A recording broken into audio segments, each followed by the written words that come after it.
Viewers আসসালামু ইব্রাহিম 360 সাথে আছি আমি ইব্রাহিম ফুলের। আজকে টিউটোরিয়ালটির মাধ্যমে আমরা ক্লাস 7 এর ইংরেজি চ্যাপ্টার 4 এর 4.2 কোশ্চেন অ্যানসার কিভাবে করতে হবে দা ফ্রগ এন্ড দা অক্স লেসনের চলো শুরু করা যাক। প্রথমত আমরা ইনস্ট্রাকশনটা দেখে নিব। এখানে বলছে যে রিড দা টেক্সট বিলো, নিচে যে টেক্সটটা আছে এখানে দেখতে পাচ্ছেন, এই টেক্সটটা পড়তে বলছে। Ask and answer the following questions, নিচের কোশ্চেনগুলো অ্যানসার করেন। If you need have a look at class 6 book unit a day of life of Meena. Okay, এটা হচ্ছে a day in the life of মিনার অংশ থেকে কিছু নেওয়া হয়েছে। এখানে বলছে my father is the kindest person I have ever seen, he is tall and handsome, he is from a small village named Fultali and he is the eldest of 4 siblings, he is very passionate.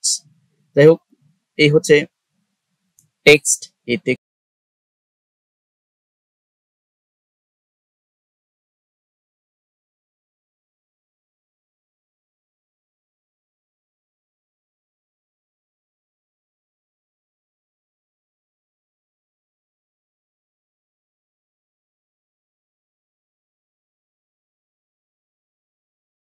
এখানে প্রথম 3টা question আছে, 3টা কোশ্চেনের answer আমাদের করতে হবে। Which parts of speech are underline word.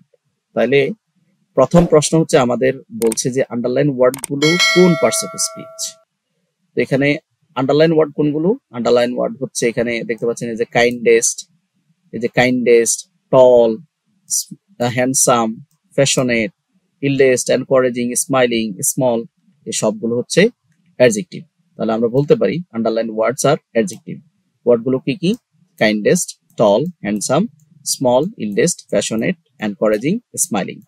ওকে, পরের প্রশ্ন এখানে বলছে যে what are the position of the word in the sentence. বাক্যে এই ওয়ার্ডগুলোর পজিশন কি? তো এখানে আমরা দেখতে পাচ্ছি, আমরা যদি এখানে দেখি যে এই যে কাইন্ডেস্ট শব্দটা আছে, এটা কিসের সাথে আছে? এখানে নাউনের সাথে আছে। কাইন্ডেস্ট শব্দটা অ্যাডজেক্টিভ, এটা নাউনের সাথে আছে। আবার আমরা এখানে বলতে পারি যে আর্টিকেলের পরে আছে। আবার এখানে আমরা বলতে পারি যে কিসের আগে আছে? নাউনের পূর্বে আছে। এখানে যে টলটা আছে এটা ভার্বের পরে আছে। হ্যাঁ, এখানে যে হ্যান্ডসাম আছে এটা ভার্বকে ফলো করে বসছে। এমনি ভাবে এখানে যে ভিলেজ আছে এটা নাউনের পূর্বে বসছে। আবার এখানে যে আর্টিকেল আছে আর্টিকেলের পরে বসছে, তার মানে ডেমনস্ট্রেটিভের পরে বসছে, ডিটারমিনারের পরে বসছে। তাহলে আমরা এখানে বলতে পারি যে the word are position mostly before and after of the noun, sometimes they follow verb।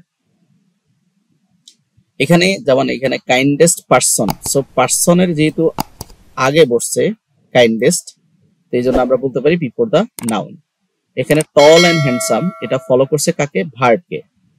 দা ইলডেস্ট, এখানে এই দাটা হচ্ছে এখানে ডিটারমিনার বা নাউন, তো আমরা বলতে পারি after determiner or after noun. Small village এটাও বিফোর নাউন। প্যাশনেট এটা ভার্বকে ফলো করে বসছে, এনকারেজিং ভার্বকে ফলো করে বসছে। স্মাইলিং ফেস, এই ফেস শব্দটা নাউন, নাউনের পূর্বে বসছে বিদায়, আমরা এখানে বলতে পারি এটা হচ্ছে বিফোর নাউন। তারপরে পরের কোশ্চেন করছে what are the functions of this word. এই ওয়ার্ডগুলোর ফাংশন কি? এই ওয়ার্ডগুলোর কাজ কি? What do you do in the sentence, এগুলো বাক্যে কি করে?